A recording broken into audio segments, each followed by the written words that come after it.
नमस्कार, अस्सलामु अलैकुम। लाइव हिंदुस्तान पर आप देख रहे हैं वीडियो शो दीन दुनिया। मैं हूं इमरान खान।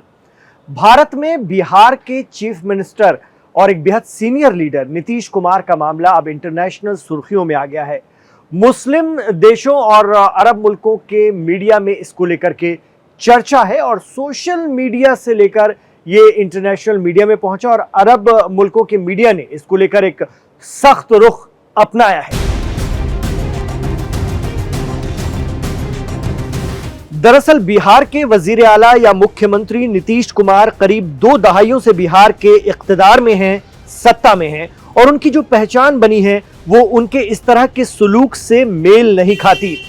अब तो भारत में अपोजिशन की पार्टियां भी कह रही हैं कि नीतीश कुमार की सेहत अब किसी अहम सरकारी ओहदे के लायक नहीं है। लेकिन यह मामला सीएम की सेहत पर चर्चा को लेकर महदूद नहीं रहा है, बल्कि उससे कहीं ज्यादा मुसलमानों की आइडेंटिटी पर हमले को लेकर चर्चा में है। आपको बता दें कि बिहार के मुख्यमंत्री नीतीश कुमार ने 15 दिसंबर को आयुष डॉक्टरों को ज्वाइनिंग सर्टिफिकेट देते वक्त मुस्लिम महिला डॉक्टर के चेहरे से उनका नकाब खींच दिया था।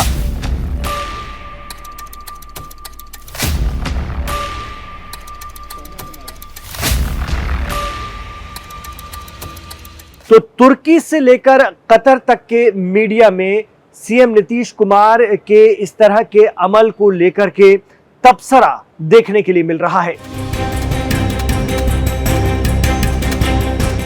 अरब दुनिया के सबसे बड़े नेटवर्क अल जजीरा से लेकर मिडिल ईस्ट के कई दीगर मीडिया और यूट्यूब चैनल्स ने सीएम नीतीश कुमार का वीडियो शेयर करते हुए लिखा है कि क्या आप जानते हैं कि भारत में करीब 22 करोड़ मुसलमान रहते हैं और वो मुल्क की आबादी का 15% हिस्सा है।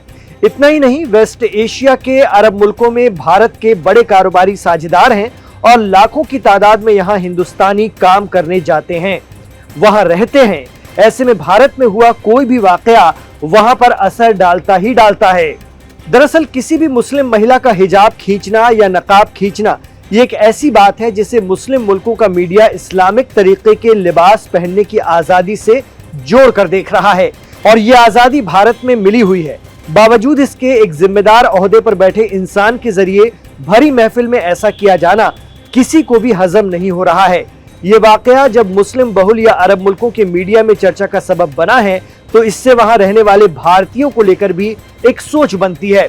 आमतौर पर मिडिल ईस्ट के मुल्क किसी भी दूसरे मुल्क के अंदरूनी मामलों में नहीं बोलते हैं और ना ही भारत ऐसा करता है। लेकिन जून 2022 में उस वक्त की बीजेपी लीडर नुपुर शर्मा ने पैगंबर मोहम्मद सल्लल्लाहु अलैहि वसल्लम को लेकर जब एक तबसरा कर दिया था तो उस वक्त मुस्लिम और अरब मुल्कों का तीखा रद्द-ए-अमल देखने को मिला था। अहानत रसूल का मामला इतना बढ़ गया था कि बीजेपी ने नुपुर शर्मा को पार्टी से निकाल बाहर किया था। अब सीएम नीतीश कुमार भी बीजेपी की अगुवाई वाले एनडीए यानी नेशनल डेमोक्रेटिक अलायंस में अहम साझेदार है और नकाब खींचने के इस मामले से क्या वेस्ट एशिया में भारत की इमेज पर असर पड़ेगा, ये बड़ा सवाल है। इस पर थिंक टैंक इमेजिन इंडिया के प्रेसिडेंट रविंद्र सचदेव कहते हैं कि जाहिर है पड़ेगा। वो मानते हैं कि इस तरह के मामले छोटे छोटे स्तर पर ही सही लोगों के जहन पर असर डालते हैं और ऐसे वक्त में जब भारत के प्राइम मिनिस्टर नरेंद्र मोदी ने वेस्ट एशिया को बेहतर ढंग से साधा है, यहाँ तक कि इस वक्त भी वो जॉर्डन, ओमान और इथोपिया के दौरे पर है, ऐसे वक्त में बिहार के सीएम नीतीश कुमार के जरिए मुस्लिम डॉक्टर का नकाब खींचने की खबर अगर मिडिल ईस्ट के मीडिया में आती हैं तो उन्हें एकदम नजरअंदाज करना मुश्किल हो जाता है। बकौल रविंद्र सचदेव पहले भी ऐसा हो चुका है। नुपुर शर्मा के मामले में ये चीजें छोटे स्तर पर हो या बड़े, आज के दौर में हर जगह पहुंच जाती हैं और ये एक बड़ा झटका साबित होती हैं।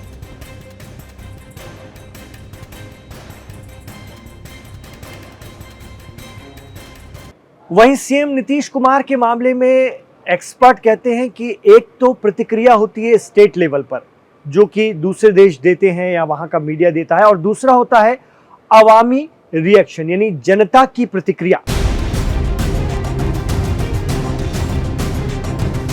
नीतीश कुमार के मामले में मिडिल ईस्ट के जानकार मानते हैं कि अरब देश वैसी तीखी प्रतिक्रिया हो सकता है न दें, लेकिन वहां की जनता या आम लोगों के मन में भारत की जो बहुत अच्छी इमेज बनी हुई है कि भारत एक बहुधर्म और ढेरों तरह के कल्चर को समेटे हुए मुल्क है, इसको लेकर के धचका जरूर लगेगा।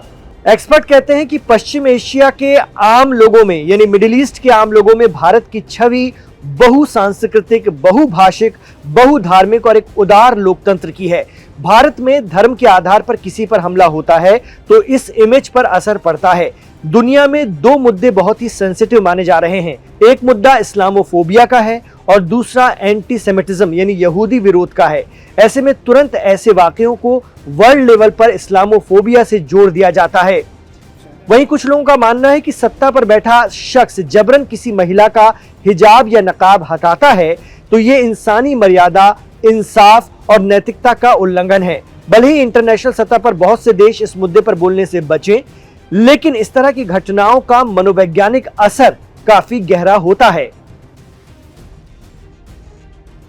लाइव हिंदुस्तान पर जब हमने इस मुद्दे को लेकर चर्चा की थी तो बहुत सारे कमेंट इसी बात को लेकर आए थे कि बिहार के सीएम के साथ एक तो उम्र का तकाजा है, लेकिन इस घटना को नजरअंदाज नहीं किया जा सकता और पिता समान मर्द को भी यह हक नहीं है कि किसी लड़की के चेहरे से हिजाब या नकाब खींचे, जबकि उसने अपनी मर्जी से उसे पहना हुआ था। एक यूजर ने लिखा कि इस्लाम गैर मर्द को महिला के पर्दे पर हाथ लगाने का अधिकार नहीं देता। बेटी बड़ी है तो बाप भी इस तरह नहीं कर सकता। इस्लाम में मनाही है। जिस नबी की हम उम्मत हैं, हमारे नबी पाक ने भी मनाही की है।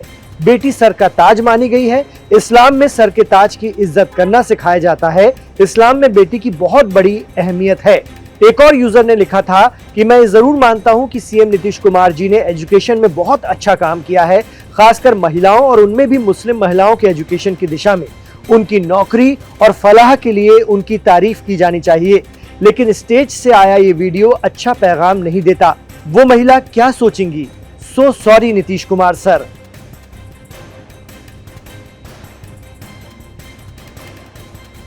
तो हमने आपके सामने वो तमाम बातें रखी जो मीडिया की सुर्खियों में हैं। आप इसको लेकर क्या सोचते हैं, हमें कमेंट बॉक्स पर ज़रूर बताइएगा और दीन दुनिया के इस शो को ज़्यादा से ज़्यादा शेयर कीजिए।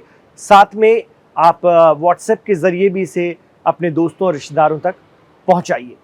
साथ ही हमारे चैनल लाइव हिंदुस्तान को सब्सक्राइब ज़रूर कीजिए। हमारे साथ आखिर तक कनेक्ट रहने के लिए आपका बहुत बहुत शुक्रिया। गुजारिश रहेगी कि हमारे चैनल लाइव हिंदुस्तान को सब्सक्राइब जरूर कीजिएगा।